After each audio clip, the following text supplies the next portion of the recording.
So my client was getting married, and this was a few years back, and she decided she wanted a destination wedding, and thankfully, to her credit, she wasn't, inviting people to come with them and making them pay their way to get there. They were going to go to Hawaii, and then they were going to get married there and come back, and like a month later, have a nice big reception that they paid for, a dinner, sit down, drinks, the whole 9 yards, very fancy, real formal, and that's what it said on the invitations. It's a formal occasion, no children. So anyway, they go off to Hawaii. She's got this whole thing all planned out, and ladies, you know how it is when you got this whole wedding thing in your mind. It's a big fantasy of how wonderful it's going to be.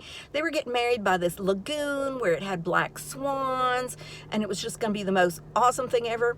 Well, they get there and they get set up, and just when they start to take photos, the storm comes through or something, and like it gets dark, overcast, and the geese just fly away, or the swans just, they leave, they fly away. She showed me one of the pictures of it, and the lagoon was so dark from the overcast sky that you couldn't even hardly see that there was black swans on it. So that whole point was moot of the black swans.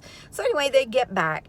Month later, they go during the reception. I'll be damned, she said, if some people were trifling and showed up with kids at a formal, like, evening gown occasion, black tie.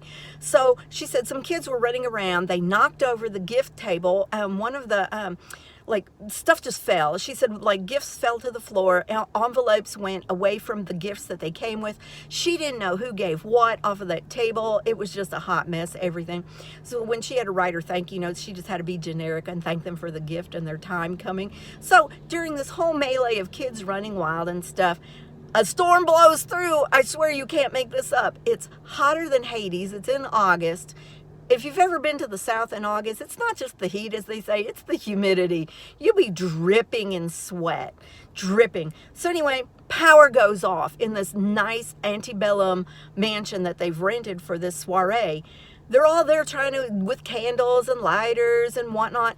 No lights means no air conditioning, people. And they weren't even done. They had to cut the cake and eat and the whole 9 yards. She said it. Everybody was just drenched in sweat. And that reminds me of another wedding story. That'll come up next.